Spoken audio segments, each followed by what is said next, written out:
Hola, muy buenas, sin importar desde dónde me veáis. Yo soy Alberto Fausto, escritor, y en el vídeo de hoy vamos a hablar de uno de mis autores favoritos de todos los tiempos, de Edgar Allan Poe, y de las extrañas circunstancias que rodean su muerte. Quizá hayáis escuchado hablar del tema ya o hayáis leído sobre ello. Edgar Allan Poe, murió en extrañas circunstancias, en medio de un delirium tremens, unas alucinaciones tremendas, sin ser capaz de pensar racionalmente y, bueno, al final a tal punto que esto le lleva a la muerte, ¿no?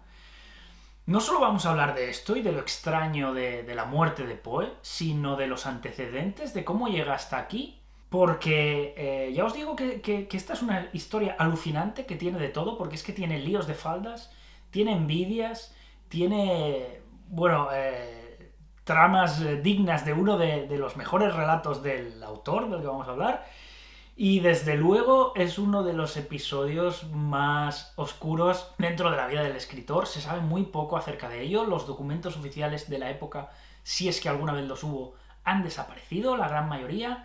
Y bueno, pues hay todo tipo de teorías alrededor de la muerte de Poe y de qué es lo que pudo pasar realmente.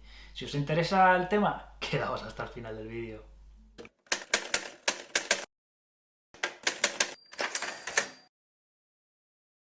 Poe fallece el 7 de octubre de 1849 en el Hospital Washington College. Y bueno, se dice de todo acerca de su muerte, no se saben realmente las causas. Él apareció 4 días antes totalmente desorientado, con un delirium tremens, un estado emocional, y psicológico totalmente atroz, en el cual pues él no era capaz de racionar ni de hablar coherentemente. Se encontraba en las calles de Baltimore 4 días antes y fallece sin recuperar nunca la lucidez como para explicar cómo ha llegado a ese estado, ¿no? Y qué es lo que le está pasando. Fallece 4 días después, el 7 de octubre que mencionábamos, en el Washington College Hospital. Se ha dicho de todo de la muerte, no se sabe realmente qué pasó muy bien. Muchos lo asocian a su consumo desmedido de alcohol, cosa que también discutiremos y hablaremos sobre ello, porque es que realmente, aunque se sabe bueno, es verdad que Poe consumía bastante alcohol, se ha exagerado bastante sobre su persona y veremos también por qué ocurre todo esto, ¿no? Aquí entran en juego varios personajes que rodean a Poe mientras vivía. Y bueno, un pequeño inciso aquí, os daréis cuenta de que digo Poe, a veces digo Poe, otras es que me sale así, no lo puedo evitar, y por más que lo intente sigue sucediéndome, así que me resigno a ello, no me matéis. El caso es que, bueno, aquí entran en juego una serie de mujeres con las que Poe tenía relaciones en los últimos 3 años de vida. Vamos a entrar en esto porque realmente hay un lío de faldas aquí tremendo, la verdad es que Poe se las traía. Tenemos por otra parte a un señor que le tenía muchísima envidia, que siempre lo odió, que siempre lo trataba de despreciar como escritor, tanto en vida como en muerte, lo veremos también, y es Griswold, que quizá hayáis escuchado hablar de él también. Tenemos por otra parte a la tía de Poe, y tenemos incluso las declaraciones erráticas o un poco confusas del propio médico que trató a Poe, el doctor Moran, que bueno, a veces decía unas cosas, otras veces decía otras. No hay registros de todo esto, se ha perdido. Si alguna vez hubo un registro hospitalario con, digamos, el historial de lo que ocurrió aquellos días a Poe, entonces solo podemos un poco intentar reconstruir la historia, ¿no? Y, bueno, dilucidar, intentar pensar qué es lo que realmente pudo pasar aquellos días. Vamos a empezar con los 3 años anteriores a la muerte de Poe. Y es que aquí ya os digo que hay una serie de movimientos de Edgar Allan Poe a lo largo de toda la costa este estadounidense que son dignos de ver, que son...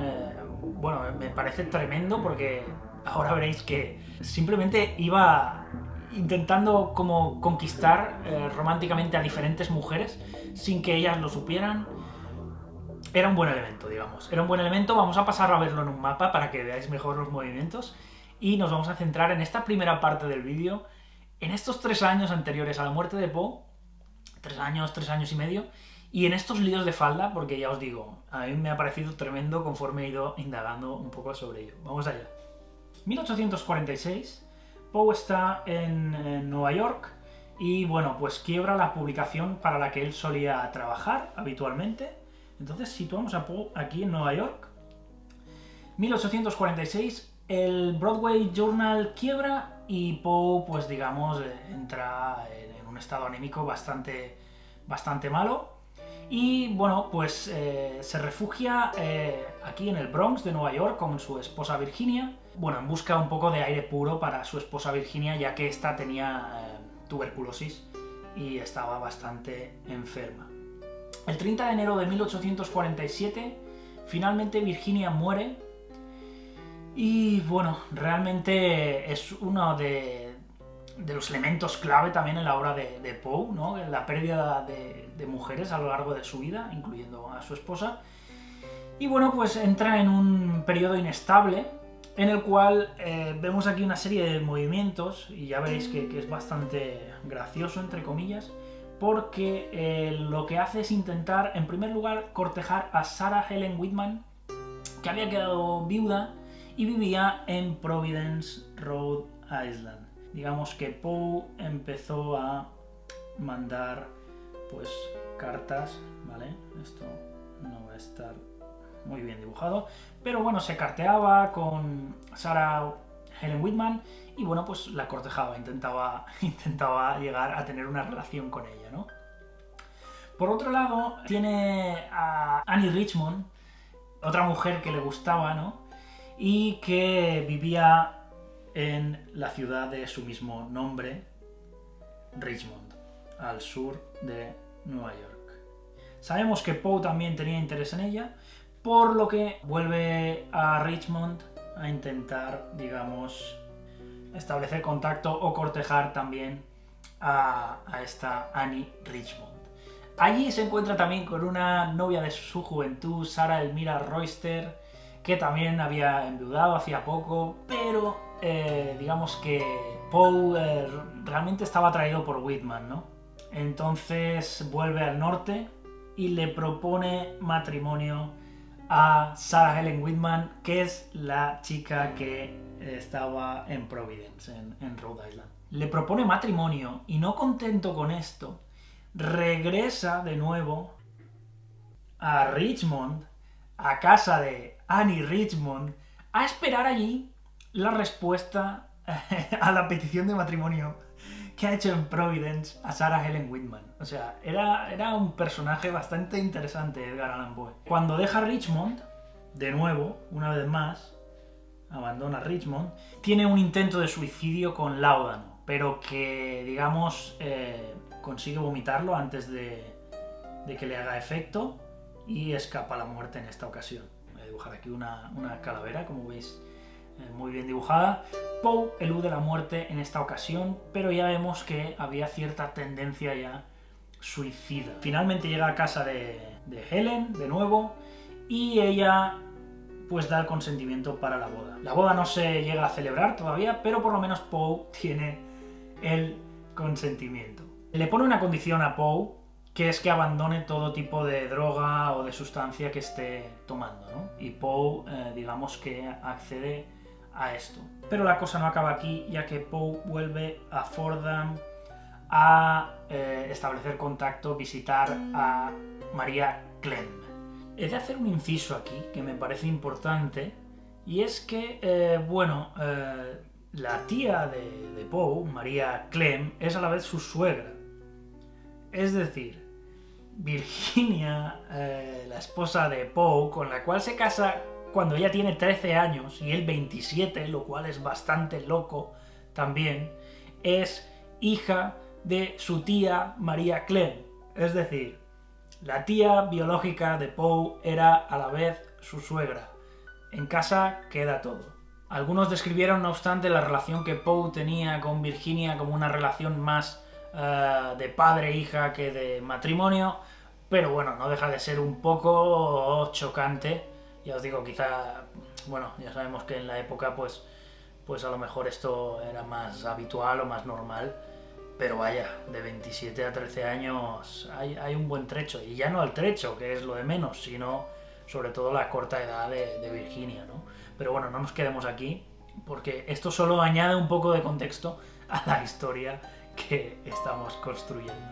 En la víspera de la boda, y esto suena peliculero, pero bueno, es lo que se cree que sucedió, o lo que nos ha llegado hasta nuestros días, Helen se entera de todas las visitas de Poe a Richmond, y bueno, además le cuentan que Poe ha salido con sus amigos, lo típico de una cervecita y a casa, y que bueno, que sí ha tenido un exceso con el alcohol, parece que no ha sido muy grave, pero pues volvió a beber, no se sabe si tomó alguna sustancia, y claro, Ellen se entera de todo esto, y entre la promesa rota el tema de no consumir y el hecho de que estuviese visitando sobre todo a Annie Richmond en Richmond, pues el matrimonio se rompe. También hay teorías que dicen que realmente los padres de Helen se oponían al matrimonio y que esto es lo que influyó realmente en que no se llevase a cabo finalmente. De acuerdo, tras todo este trajín mujeriego de Edgar Allan Poe y habiéndole salido mal el tema del matrimonio, pues regresa a New York, donde se refugia en casa de su tía suegra. Tenemos a Poe en 1849, ya el año de su muerte, situado en New York, en Fordham. Y bueno, pues allí digamos que se refugia, intenta distanciarse de todas las habladurías que había sobre él. Teniendo este momento claro, ¿no? Teniendo a Poe en casa de su tía, intentando centrarse en sus escritos, en volver a publicar, en conseguir que le publicasen algo, ya que recordemos que todo esto empieza con el periódico en el que él solía publicar en quiebra, desaparece. Pues bueno, Poe pasa unos meses allí, como decíamos, y de nuevo decide, en un último intento mujeriego, volver a viajar a Richmond, pero esta vez no va a Richmond por Annie Richmond, sino que va por aquella novia de su juventud, Sarah Elmira Royster, que estaba allí. Consigue, digamos, empezar una relación de nuevo con Elmira, y bueno, deciden incluso casarse, pactan la boda.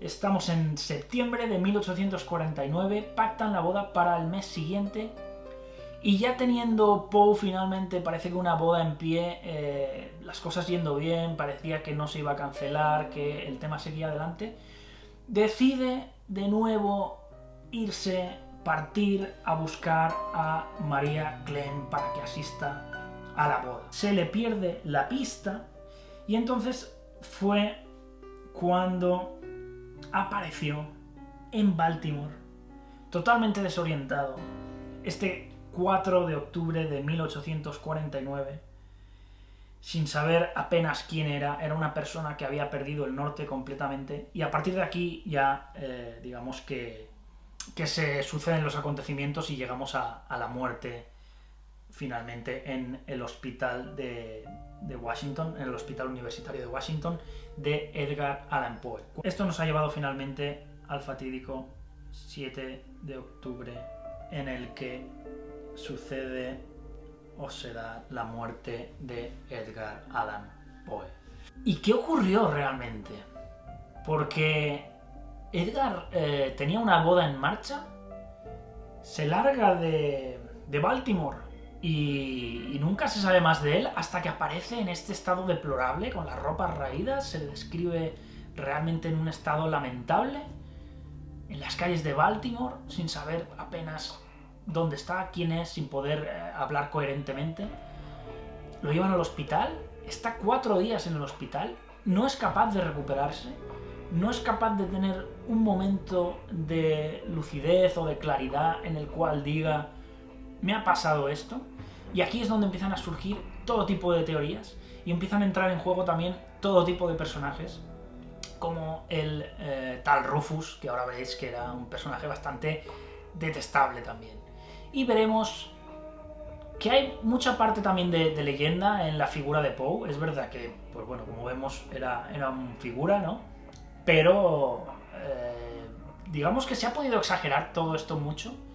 Y esta imagen de Poe que tenemos, de un hombre casi siniestro, ¿no? Como los cuentos que él mismo escribía, pues bueno, forma un poco parte también de la leyenda, ¿no? Quizá no era tan así como nos han hecho ver. Y ahora veremos también por qué tenemos esa imagen de él. Vamos a pasar a la segunda parte del vídeo, que es la de la enemistad con ese tal Rufus. Más bien que una enemistad bilateral, yo diría que era un odio y una envidia absoluta que tenía Rufus hacia Poe, y vamos a ver por qué. De acuerdo, llegados a este punto, empezamos a tener también una serie de hechos extraños alrededor de la muerte de Poe, y son las incoherencias de toda la gente que estaba a su alrededor, los pocos testigos que hubo de su estado, incluso el doctor que lo trató, y por supuesto este tal Rufus, que ya os digo que fue el principal interesado en dibujar una imagen de Poe que quizá no era tan así, ¿no? En las últimas cartas y obras de Poe se puede ver un poco su estado de ánimo, y si bien es verdad que hay alguna carta o escrito en el que parece que está bastante deprimido y que habla incluso de muerte, ¿no? Como una de las cartas a María Clem, le dice: no nos queda sino morir juntos. Ahora ya de nada sirve razonar conmigo, no puedo más, tengo que morir.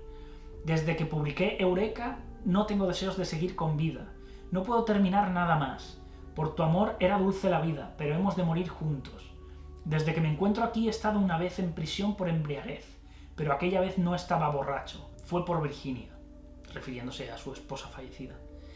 Y esta carta la escribe a María Clem el 7 de julio de 1849, unos pocos meses antes de su muerte. Sin embargo, la última carta que hay escrita por puño y letra de Poe, semanas antes de su fallecimiento, pues bueno, nos hace ver un poco más de entusiasmo, ¿no? Por ejemplo, decía, y cito: los periódicos me han elogiado hasta ponerme en los cuernos de la luna. En todas partes se me recibe con entusiasmo. Parecía que estaba contento. Tenemos que añadir a todo esto también que finalmente parecía que iba a casarse de nuevo con Elmira. Así que, bueno, si bien es cierto que estaba en un periodo bastante lleno de altibajos, ¿no? Donde incluso habla de muerte, tampoco podemos decir a ciencia cierta que Poe estuviese buscando la muerte, ni mucho menos, porque parece ser que las cosas estaban reconduciéndose y que no le iban tan mal, ¿no? En los últimos días de su muerte. Hay muchas teorías sobre qué es lo que le pudo pasar. Hay quien dice que simplemente el alcohol y sus excesos u otras sustancias le hicieron llegar a este estado, ¿no? de delirium tremens, donde finalmente perdió la vida. Hay quienes dicen que incluso le envenenaron para votar a cierto político y le abandonaron en las calles sin saber quién era, ¿no? Y bueno, parece que es una práctica, no sé si habréis escuchado a veces esto de que engañan a ancianos para votar a cierto partido político o tal. Pues parece que en la época era bastante más bestia el modus operandi. Y bueno, otra de las teorías era esta. Se pensaba que le habían engañado para conseguir su voto electoral, que lo habían envenenado incluso, para dejarlo en este estado en el cual no era capaz de pensar, y después se habían deshecho de él en cualquier lugar, y por eso apareció allí en las calles de Baltimore. Teorías más conspiranoicas entran en bueno, el propio odio que le tenía Rufus Wilmot Griswold, nombre complicado, sobre todo de pronunciar para un hispanohablante nativo como yo. Rufus Wilmot Griswold es el nombre, y ahora hablaremos más de este personaje también. Como veis, se dijo de todo, y realmente, aunque lo que se acepta mayormente es que el propio Poe se buscó su muerte con sus excesos, es un misterio todavía a día de hoy y nadie sabe lo que sucedió allí realmente. Cuando se le pregunta al doctor Moran, que fue el doctor que lo atendió y, digamos, lo trató durante estos días hasta que falleció, también hay una serie de irregularidades, porque cada vez que se le pregunta sobre él da fechas diferentes, incluso la fecha de llegada al hospital o la fecha de la muerte creo que incluso llega a decir de forma errónea. No hay un registro escrito de todo esto, al final era la palabra del doctor, ¿no?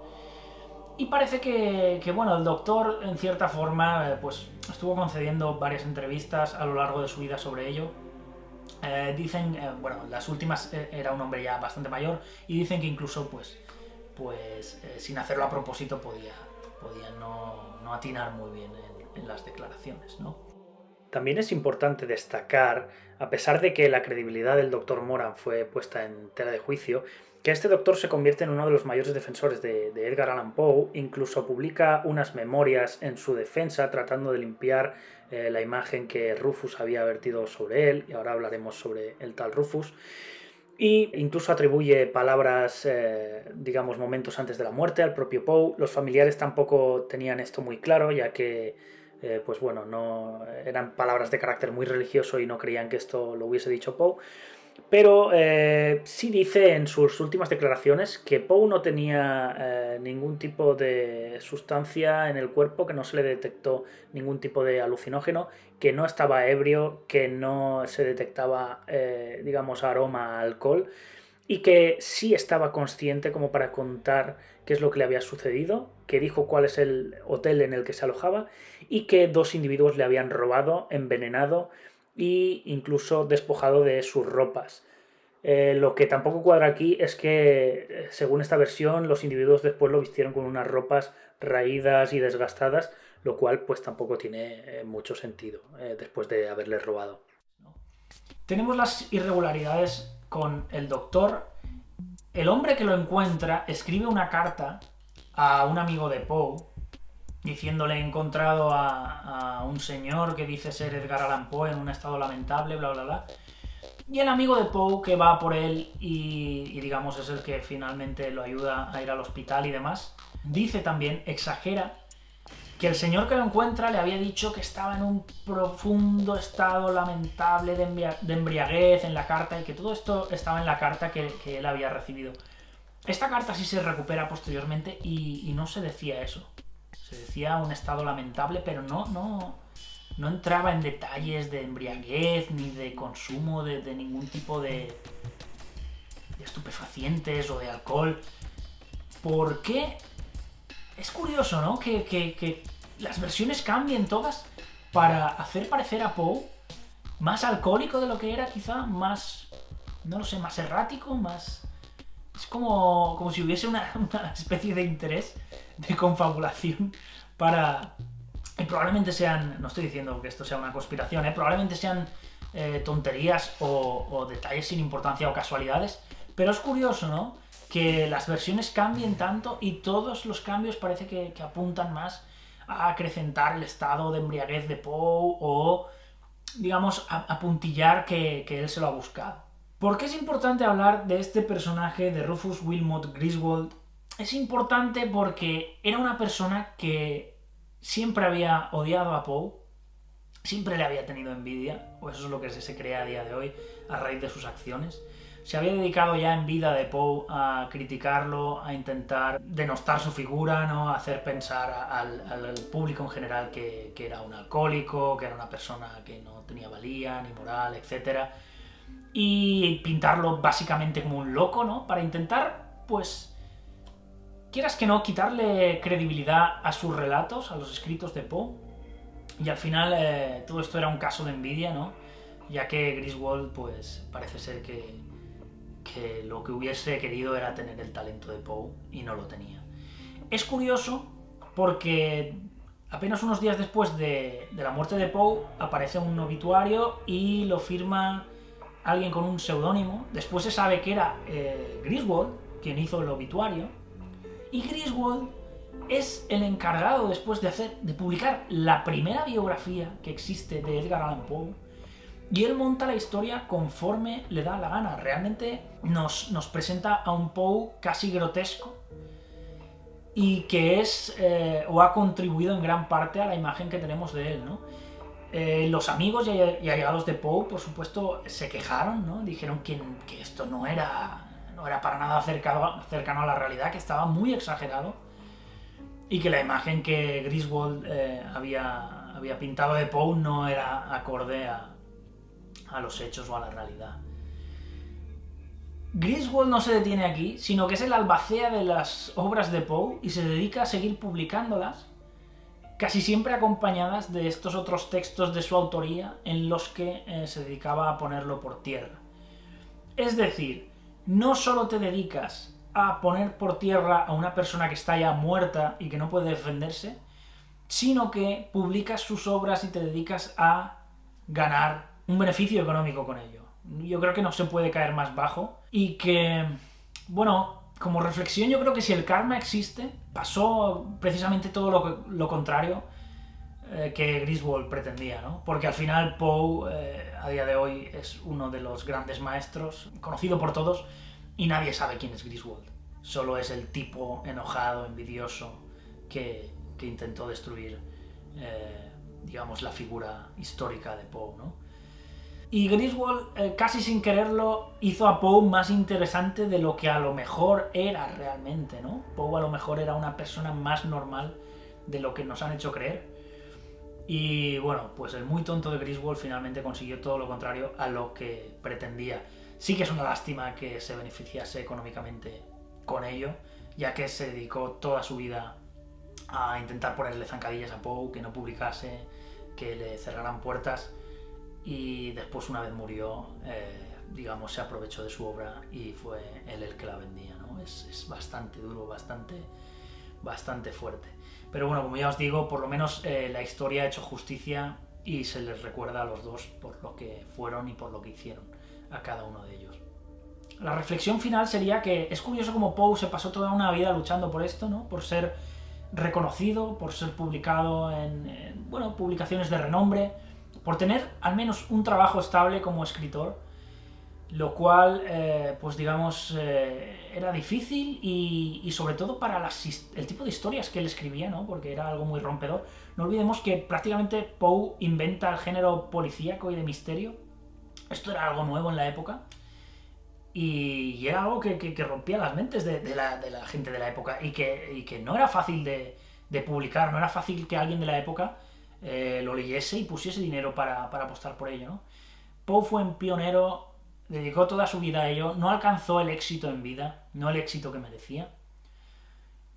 Y es casi a través de su mayor enemigo como tiempo después se hace justicia, aunque sea históricamente, ¿no? Y Poe es reconocido como el gran literato, ¿no? Que es. Espero que el vídeo de hoy os haya resultado interesante. A mí, ya os digo, Poe es un autor que me fascina, es de mis autores favoritos. Os recomiendo, si no conocéis su obra, que empecéis por cualquiera de sus relatos.